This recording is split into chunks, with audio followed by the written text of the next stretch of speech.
Hello and welcome back to the Spooky Frog Horrifying Book Podcast. I am Samantha. I am Jeffy. And today we have a really cool little book. We have This Band Will Save Your Life by Willis Adler.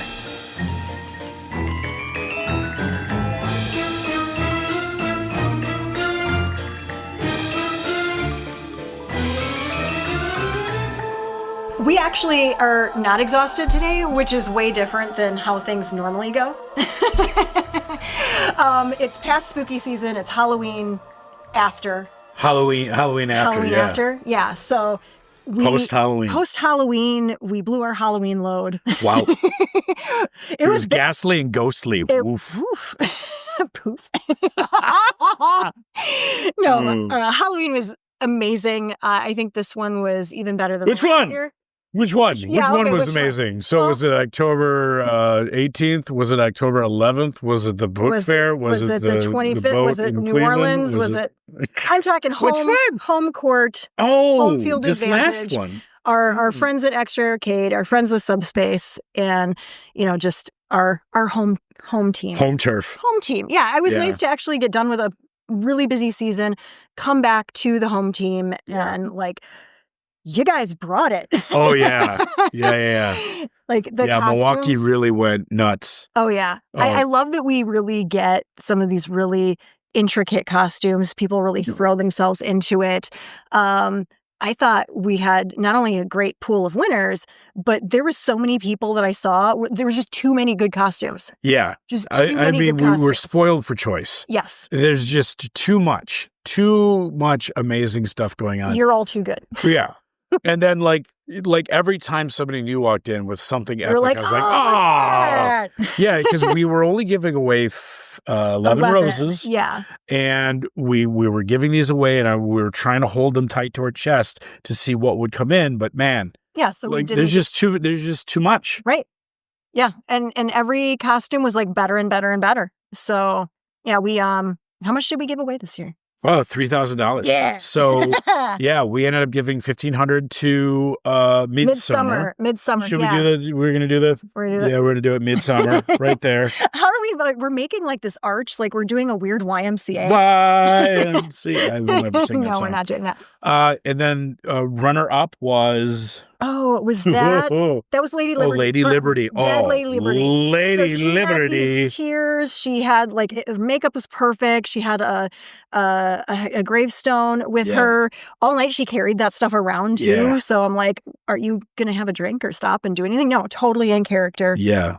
Fully. Yeah, she was amazing. Fully. Really, really cool. And then number 3 was... I don't know the order at one point because it was, midnight-ish. It turned out to be a little bit of madness. Yeah. We a lot of cooks, little kitchen. Yeah, and then it's dark, people are drinking, you've got, just people are in costumes that like Edward Scissorhands, we had to fill out his thing Divine. For him. Oh, Divine, yeah. Wasn't it Divine? Was that Divine was 3? Divine was 3. I'm pretty sure Divine was 3. Really? Divine was amazing. Okay. Yeah, the whole crew was there too with Divine. Like they didn't come up on stage, but Divine had a couple of the John Waters characters along. Oh, that was with cool. them. Divine was amazing, super amazing. The dead alewife guy. Yes. The big fish guy. The dead alewife thing was amazing. And he had these contacts that reminded me of the villain in Who Framed Roger Rabbit. Yeah, same. Yeah, well, he had that vibe, that whole vibe. He did. He had like a cartoon character villain vibe to him. And I am convinced that he is from Toontown. Yeah. So, he's dipping a shoe into acid while it's screaming. This was such a hard call. There was Gallagher. 5 days. Oh, Gallagher was amazing. Gallagher was great. Yeah. Melissa was Gallagher. Oh, really? Yeah. I had no idea. See, so I'm face blind. So when somebody's in costume, especially, I have no context of who they are. I got nothing. Literally. Yeah. Nothing. I know who nobody is. So. It was such a good turnout. Yeah. I think this was our best crowd. I know X-Ray had their best returns. Yeah, everyone was having such a good time too. Yeah. Nobody was getting, brash. Nobody was getting mad about anything. People were polite. When you're on the dance floor, butts to nuts, like sardines in a can, people were being super nice. And I had to be running back and forth, a good chunk of the night, weaving in and out. And people were totally cool and letting me scooch on through there too. So, but Yeah, we had Five Nights at Freddy. That one was interesting. I thought it was the Rabbot from Aqua Teen because I have no reference point for anything video game. So somebody had to tell me. I was like, oh, it's a Rabbot. I was very excited. And then I was not as excited. Who's well, left? Five Nights at Freddy. I mean, that's the basis for that. What was that movie with Willy's Wonderland? Yeah. See, this is why we don't need to actually speak. Yeah. I did love Willy's Wonderland. Yeah, I mean, he says no words in that entire movie. Yeah, I mean that's the real takeaway is that Nicolas Cage was able to just be Nicolas Cage and not speak a word without saying a word. I really wanted to see his grave in New Orleans, but yeah, we'll do that. It's sometime. Too bad that was closed. Yeah, it was locked down. Lafayette one was closed. Yeah, so it's too bad. Uneven ground. I mean, that's a real thing. When you have flooding and some of these gravestones aren't actually graves. They're just iron grates that are above the coffins. And if the coffins are pushing I mean, trying to bury someone down south is a whole thing. Oh, yeah. Especially in Louisiana. Yeah. Yeah. When you're at or below sea level, you get a little bit different kind of vibe When there. we were driving down, we were watching Interview with the Vampire. Of course you were. I've hacked my van. I was gonna explain to the people you're very safe and not distracted at all driving. You know, you're gonna die. So I would prefer not to die in your van of like cool places. I will haunt the van. You know what? I mean, if I was gonna have to haunt anywhere, I guess the van at least you'd take me around places. Yeah. Like show me stuff. You'd get me hot dogs. Ghost dogs. Yeah. How would Ripped you Martinos? Yeah, it'd be Ghost of Martinos. Ghost of Martinos. A Milwaukee institution for hot dogs and sausages is finally closing down after 40 years, was it? Oh, yeah. 40, 50 years, something like that. Yeah. Been around forever. Really sad about it. That's because it's just so close. It's right down the road. I know. Now they know where we are. I've been to there twice. They got a hell of a hoagie. I'll tell you that. I don't think I've ever had a hoagie, actually. No, you're wrong. You're wrong for that. So when we go on trips, obviously there's car snacks, and my version of car snacks is like way different. You were so disappointed in my car snacks. Yeah, what was it? Twigs and sprouts. Yeah. No, I brought a bunch of veggies and dip and hummus. No, I will say I fell in love with the veggie dip. Yeah. Yeah, I was snacking right along. Yeah. Cheese and crackers. Cheese and crackers is good. Yeah. Yeah, I'm not upset about any of these things. Yeah. I think I just go more extreme.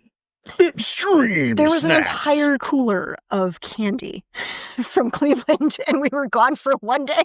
Yeah. Yeah. That's insane. Yeah, I'm a crazy person. You know what's nuts?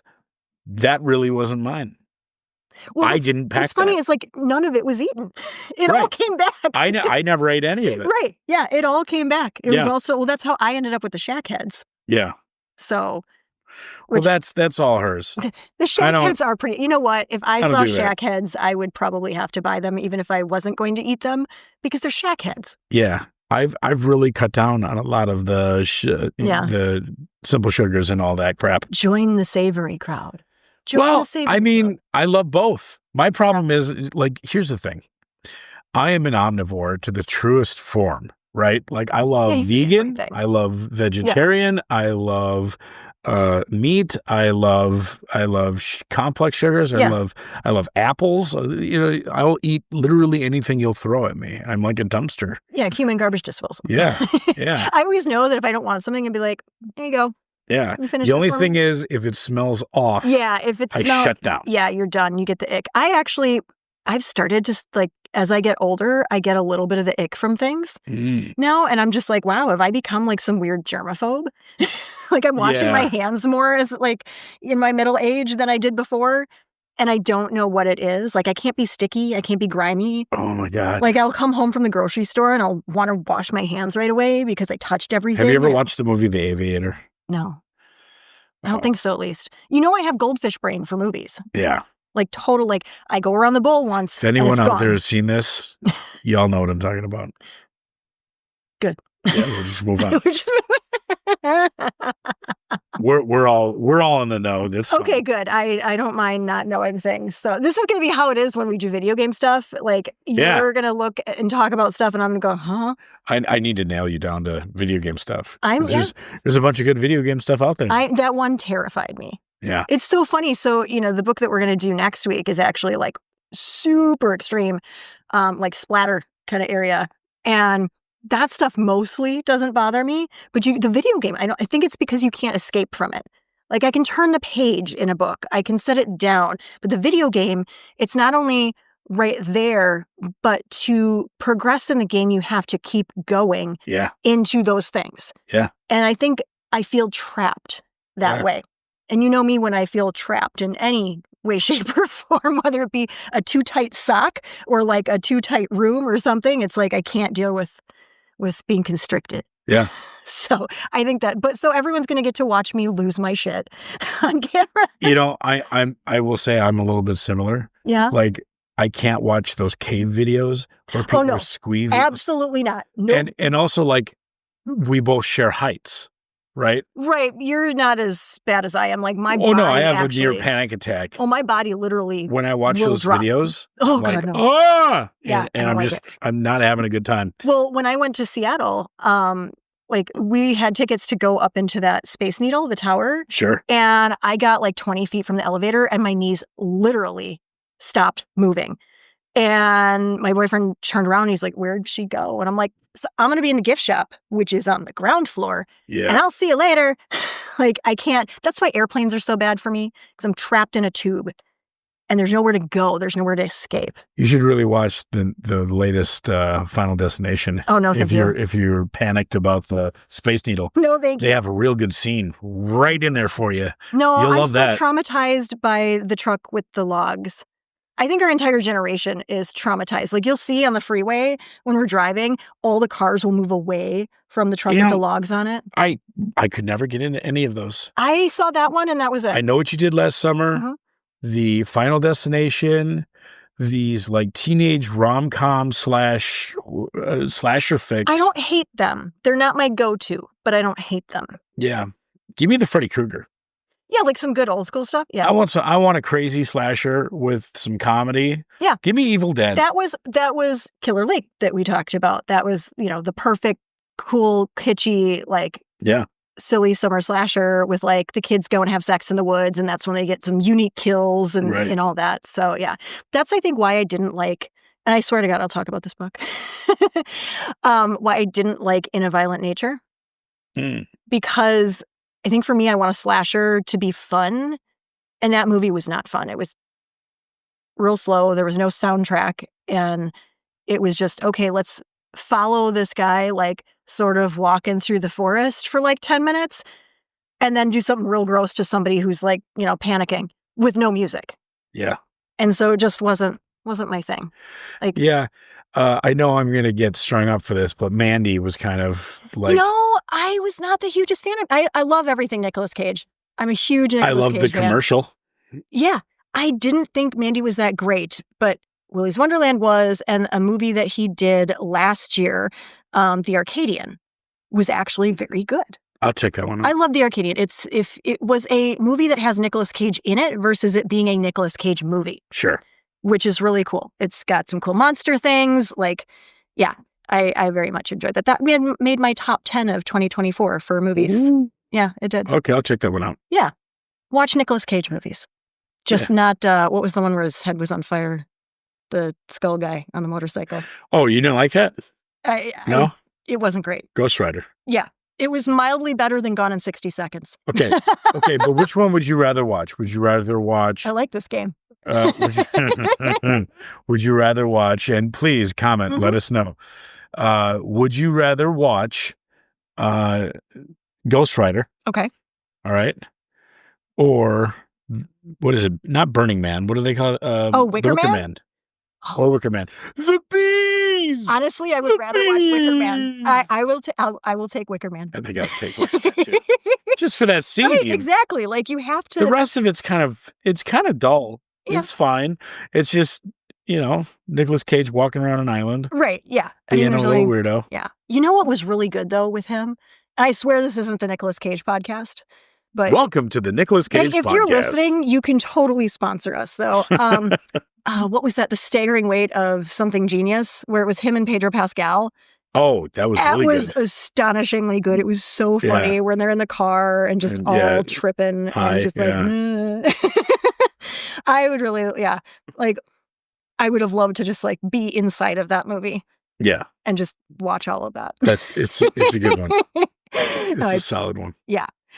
So I'll actually talk about this book eventually. Oh, okay. Yeah, we'll do that for a little bit. We're here to talk about a book. Then we can talk about other mindless stuff that nobody wants to hear about but us, but we're very entertained by. How many of you guys just zoom forward to get to the book? I don't know. Well, I'll ask Mickey because he actually does like listen, and he's gotten some, things on his TBR list now from the podcast, which I really enjoy. He's actually down at a book event at Final Girl right now. Oh, cool. Yeah, he'd invited me Right down. now? Yeah, right now. Now? Yes. I think it might be. Meow. Meow. It might be done now, but, this evening. And I felt bad because he had invited me and I was like, oh, yeah, let's go. And then obviously we've got other stuff going on. Yeah. So, but sorry, Mickey. But yeah, there's an author signing down there. So that isn't Slay the Lake, is it? Yeah. Or no, it's not. No, it's not Slay the Lake. It's at Final Girl, but it's not Slay the Lake. Slay the Lake, though, is coming up on the 15th. Yeah. So Slay the Lake. If you're out here in the Milwaukee land, go down to Chicago and go to Slay the Lake. Do it. Yeah, it's at Sound. I don't have the thing in front of me. In the Midwest. It is in Chicago. There's like 20 different authors. It's going to be a really good Sound Growler Brewing is where that is at. Some of the authors have been at Spooky Frog before. Some of them have not, that I would really like to have. But it's just going to be an awesome, awesome day. And both Ree and Jesse are amazing people. Freak's going to be down there, who we love, and several other people too. So I'm really excited to go to that next weekend. Yeah, that's super cool. Because then I'm just going to end up buying more books. Yeah, what is that, on a Saturday? Yeah, it's on a Saturday. Yeah. Yeah. Well, and what's great is I can make those book purchases a business expense now. Get a little. I don't know what the hell I'm supposed to be doing next weekend. I don't know. Probably something, knowing you. Well, we have the Mad Planet night the night before. Oh, yeah, that's right. Yeah. Yeah. So I just got to. On the next day. I'll just have to behave that night. So I'll just run merch for a while and then. Yeah, and then bounce. Yeah. Bounce. Boop. Blink. So speaking of music. Yeah. We've got another music book for you. Music! Yay! So I didn't actually get to talk to the author, Willis Adler. We'll show I do love this cover. It's pretty good. It's really fun. It's super fun. I didn't get a chance just because we were so busy to reach out to Willis Adler, but he's been at Spooky Frog twice. And there's a playlist in the back of this, right? There is not. But the funny thing about Willis Adler is that he showed up to the first book fair with like a little card table.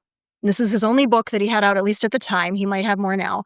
But he then set up his books, sold out of his books, and then came up to me. He's like, so I ran out of books. Can I go home? And I'm like, yeah, man, like you don't have to stay if you don't want to. Like you're welcome to hang out. Like I'm not your mom. You are going to stay here. And then he came to another one and he did the exact same thing. So he just like, and everyone around is just looking at him like he's this author that's got one book and he's just selling out every time. And then he's just like, all right, see you guys. Like he bounces. So he's like this mysterious creature. And I very much enjoy that about him. So I didn't get to talk to him about this one, unfortunately, but I grabbed this the first time I saw him. And it's been on my pile of wanting to read for a great while. And I thought this would be a nice, just kind of fun one to do after the big spooky season because we're going monster hunting. Ooh. Yeah. So I love that there's stories wrapped into stories in this book, which is really cool. Our main character is Connor. And Connor, unfortunately, has had his brother Sam and his father disappear just out of the blue several years ago. He's a senior in high school, so he's trying to kind of finish that up. And obviously, his brother and his dad going missing has greatly affected him. He was best friends with his older brother. Like his older brother was somebody he idolized. They did almost everything together. And you get a good sense of, too, kind of growing up and losing people that you care about to just life. Sure. I know we've talked about that quite a bit. And there's a point in the book where he talks about his brother before he went missing, taking his first big trip. And going out to, I think, California and seeing this band with his cousin. And he comes back and all of a sudden he's cool and he's interested in bands and he's interested in girls and all these other things. And his little brother, Connor, kind of feels like he's losing him before he actually loses him. Sure. So basically his older brother, Sam, and his dad go out one day and they just never come back. His mother is convinced that they have left them, which is really sad. Connor thinks they're somewhere and is constantly trying to see, hey, is that them over there in a crowd? So it's really poignant. His brother's room has been just kept impeccable. And one of the favorite possessions of Connor's that is in this room is a hand-drawn picture of this band that Sam went to see when he took that trip. And it is a band called Heatseeker, and no one can find them. There's no trace of them. There's no record of them. They don't exist except for... So is this like a Berenstain Bears?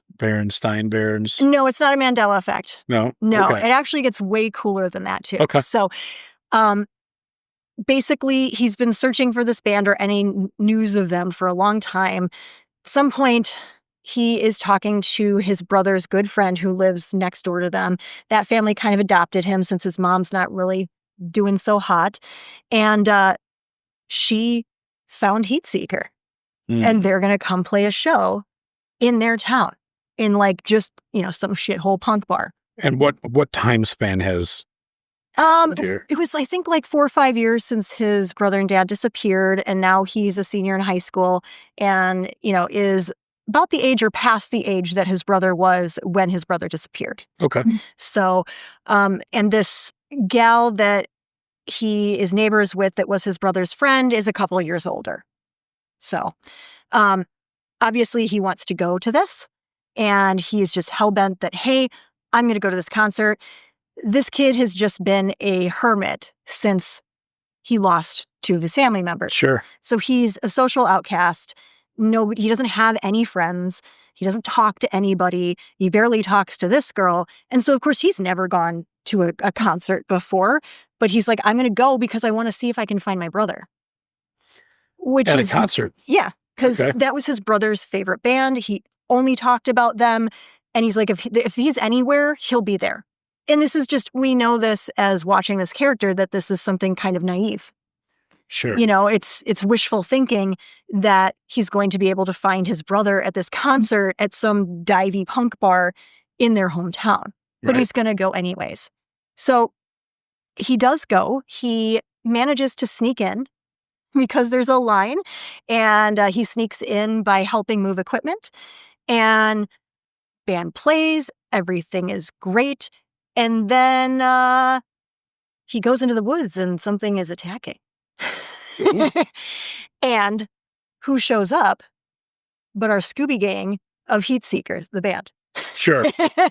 Okay. It's so much fun. There is definitely gore in this. So it's not like it's completely, it is cozy horror to me. Judging by the cover, we're talking werewolf business here. Well, there is How much werewolf dong? There's no werewolf dong in this one, which is really disappointing because that was my favorite part of Not Another 80s Horror Novel. Yeah. That was my selling point for that one. But there's different types of creatures.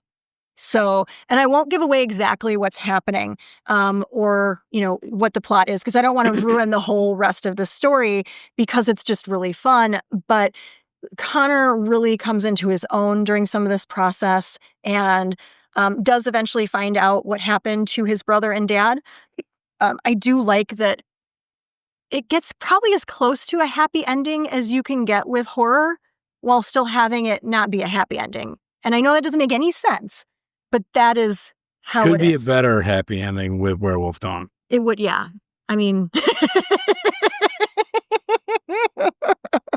can't do that. That's a whole nother book.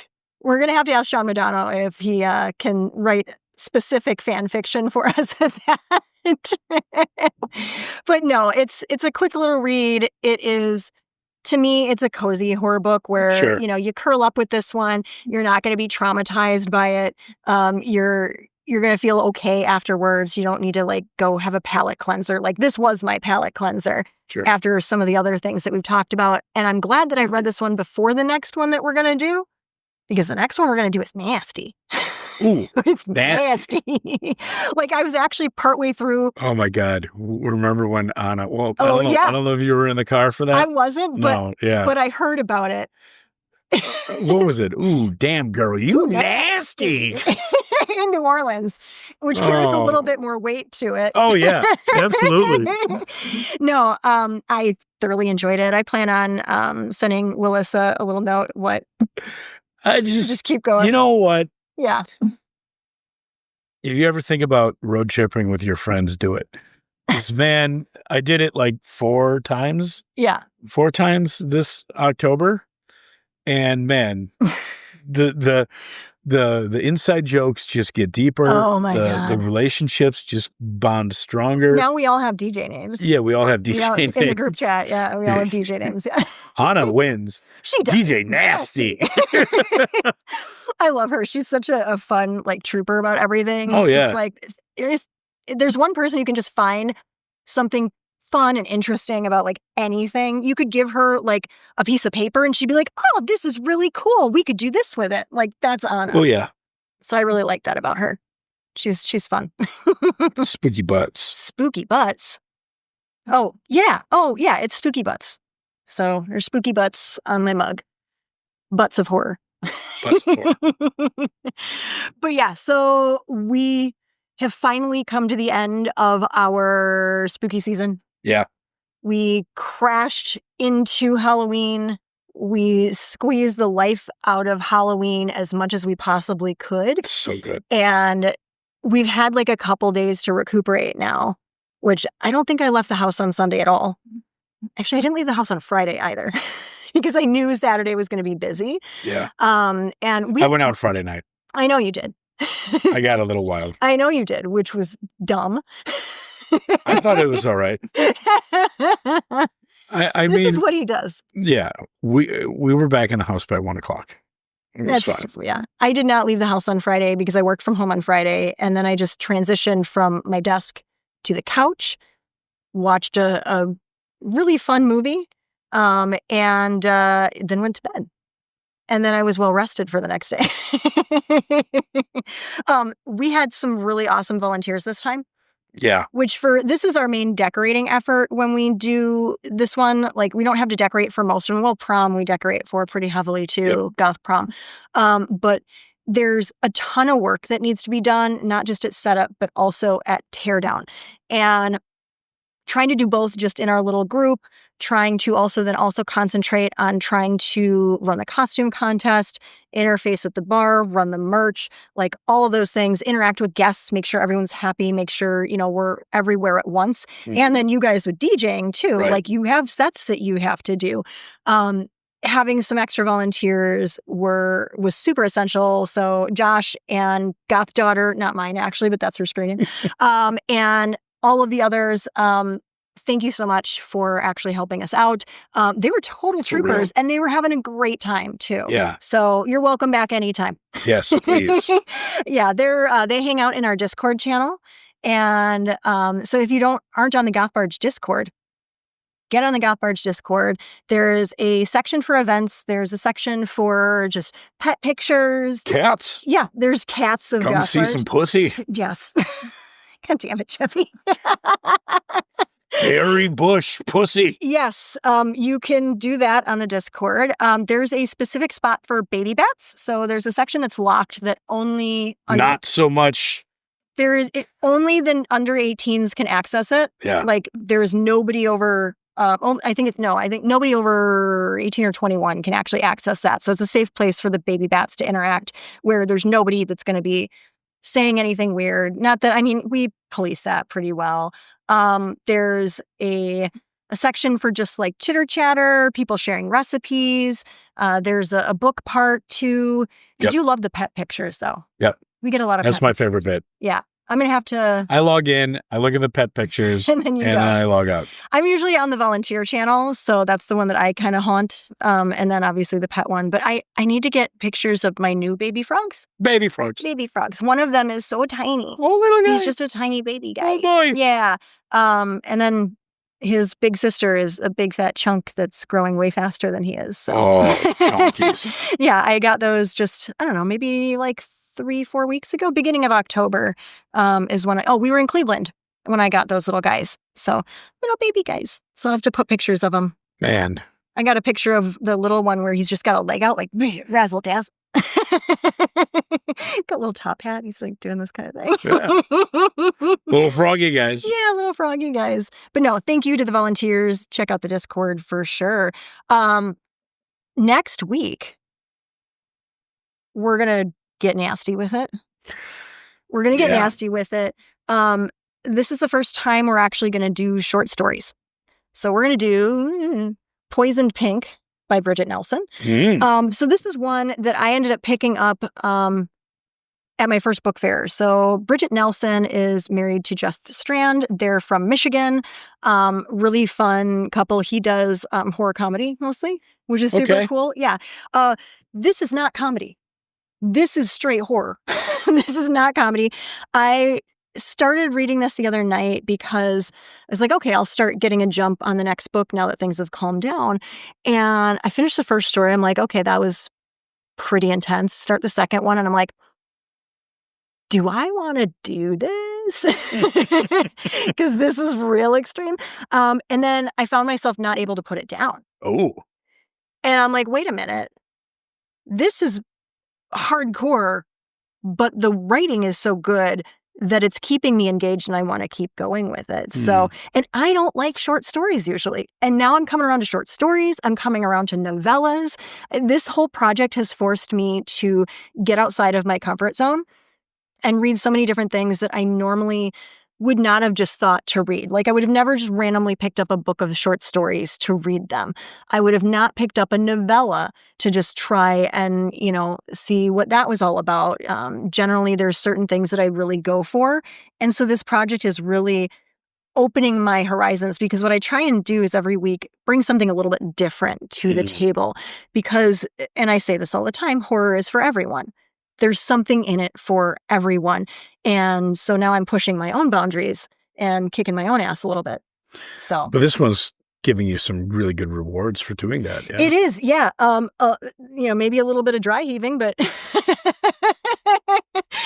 I was very much engaged with it. I do plan to email or message Bridget and just get some insight. There is some cool stuff where in the back of this book, she has some story notes on each of the stories here. Ooh. Which is really cool. And one of them features some pugs. Oh. Nothing bad happens to the pugs. Oh. The pugs are okay. They don't get hurt. The dog doesn't die.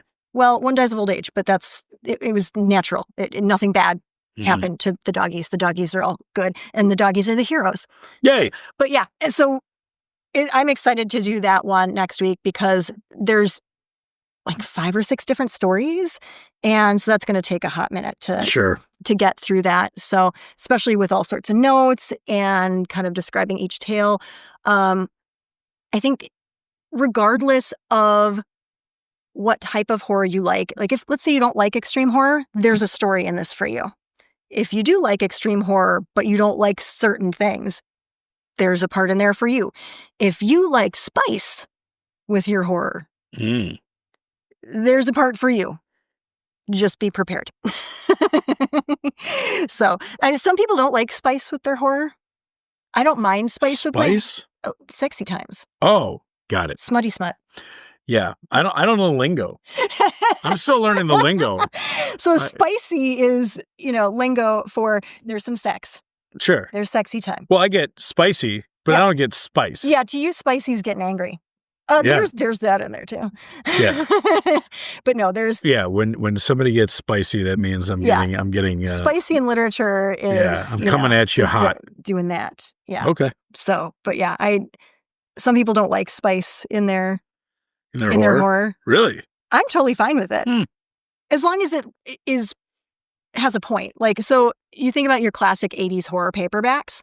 It's all just like, and she boobed boobily down the stairs. But does she not boob boobily? Some of them, so Sean McDonough. Tell me how she doesn't boob boobily. Well, this is true. So Sean McDonough actually used to do this thing, I don't know if he's still doing it, but where he would find sections, because he reads a ton of horror paperbacks like from that era, and he would find little sections that describe the sex scenes out of these kind of terrible 80s horror paperbacks. And they would be some of the, like, have you ever seen a genitalia? Have you ever actually had sex? Have you watched animals have sex even? Because none of this is what happens. And it was hysterical. It just, especially there's usually some guy who is somehow very good at all of this stuff by doing absolutely nothing. So it's like the guy that's helping move the couch, but he's not actually touching it. Right. Yes. Like, literally. Yes. Yes. Somehow magically this just turns into something. But I would actually like to do an episode of a couple of those where it's not, we don't go through the whole book. We just go through the stupidest scenes out of the book. Sure. That would be fun. Oh, for sure. That would be super fun. Yeah. Do you want to talk about movie night? Going to the movies? Movie night? What do you? Soundtrack. Oh.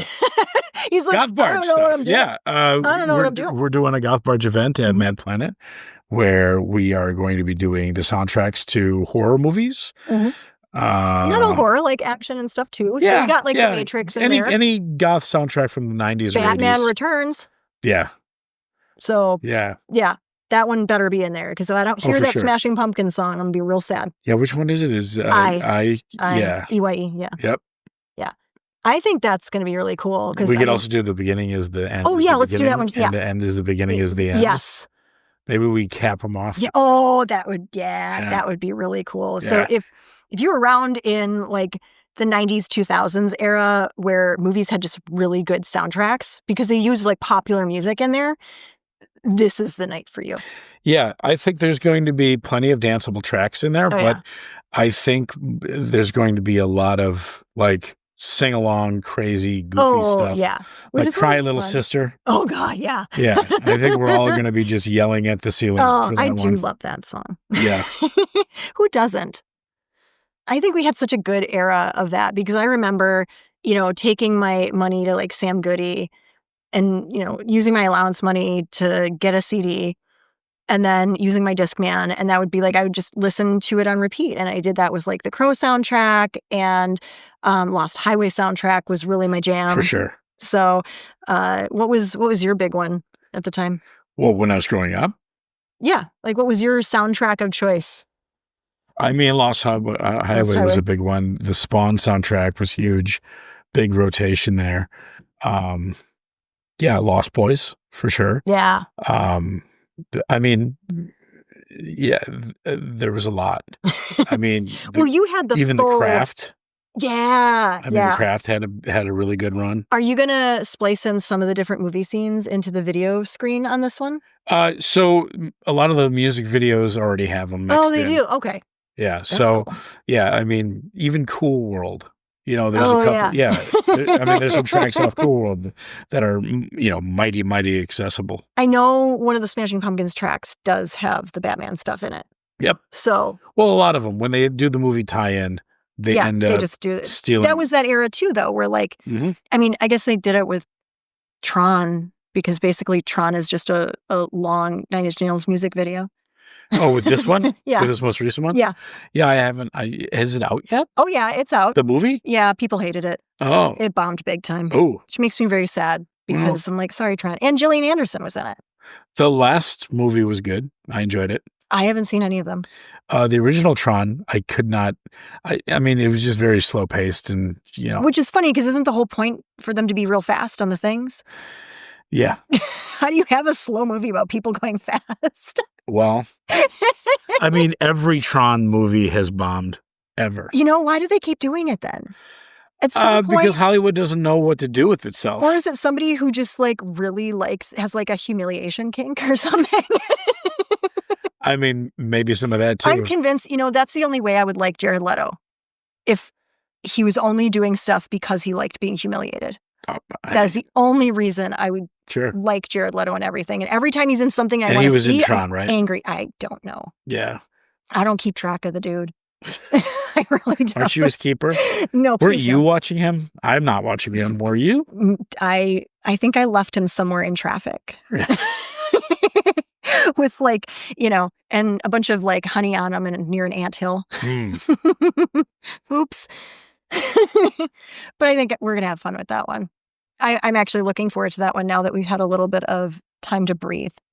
Yeah, the time to breathe is, it was much needed. Yeah. We're feeling a little more energetic, but man, I think we're taking a big, long breath, and we have to look at next season and just kind of push some of this out a little bit. Yeah, spread it out a little bit. Yeah. I love our hometown boats just as much as I love the out-of-town boats. Yep. Sometimes a little bit more because, again, that home crowd is just, it's amazing to come home to our people. Yep. It really is. And as much as I love, the other cities and making new people in the other cities, like making those our people, it's always just nice to come home. Yep. And be like, hey, come on, guys, come on in. Let's hug it out, Yeah, because these third spaces are safe spaces. I mean, they're on the decline for sure. Well, yeah, and they're expensive to operate. The liability is high. Obviously the economy. The payoff is low. The economy's not great, so you're taking a huge risk on, paying for things up front that may or may not have a return. And we know that very intimately now. I think it's funny because I think there's an impression that like sometimes this stuff is just easy to do. Like, oh yeah, just go do this. It's easy to do if you have endless capital. Yeah, if you can just pay your way through it. If you don't have to have a day job and you have endless money, then this is an easy venture to get into. Yep. If those are not, because you'll pay other people to do it for you. Right, exactly. So we do a lot of as long as you don't have to do it. Right. We do so much schlepping of stuff. Yeah. And I mean, like New Orleans, we had to park unexpectedly blocks away in a parking structure, and we're literally schlepping all of our like merch, all of the equipment, everything, and then up and downstairs, and just so we do put our blood, sweat, and tears into it, and so we do take a little bit of a breath when the busy season is over, but then we just get as excited again to start over. Yeah. And then getting better and better and better. You know what I mean? Yeah. Like just learning. And this was the first time that we really put a lot on our plate like that. Yeah. And now we're like, okay, well, maybe we don't need the peas. Maybe we can just do the corn. Right. Maybe we don't need the mashed potatoes. Yeah. Or maybe we can have someone else bring the pie, that kind of thing. Exactly. So that's... Yeah, and meeting these people, working with them, and just building relationships with awesome people out in the scene. Yeah. I mean, that's been really wildly beneficial too. Oh, yeah. Yeah. I mean, especially in other cities where we don't know the people, we don't know the cities very well. And, Eve was so good with that, with being able to be our liaison with that and kind of like our tour guide, and also, the person who's like, here's who you should talk to, and really advocating for us a lot too. So for sure. Yeah. So we're excited. But that's what I got. Yeah. That's it. What's hilarious, that's what we got. What's hilarious is I think we had longer episodes and more to say when we were in the throes of busy season. Oh, yeah. And now that we're like more relaxed, we're like, it's all good. You'll like this. You'll like this book, man. Go check it out. But no, check out This Band Will Save Your Life by Willis Adler. Next week, we're going to do Poison Pink by Bridget Nelson. Check out the P.O. Box. We have a P.O. Box if you want to send us a book that we can review. And you can give us an email, spookyfrogpodcast@gmail.com. And we've got a Patreon. So be a patron, please. I love it. Everything's expensive. $3 and we'll basically, give you a kiss. But that's it. All kisses come from Jeffy. They do. Yeah, and they're going to be sloppy ones. Sloppy. Dirty. Going to be a lot of beard involved. Yeah, I'm going to eat a bunch of honey before. Peanut butter. Yeah, peanut butter, yeah. I'm going to peanut butter my beard. Peanut butter beard kisses coming for you. You know what? It should be the honey, because then we can go, the bees! The bees! No, not the bees. Well, I'm going to be heading out. This is so terrible. I tried to end it. Okay. I really did. Bye, everyone. I'm leaving all that awkward in there. Yeah, you should. Yep. I deserve that. Okay, bye. Bye.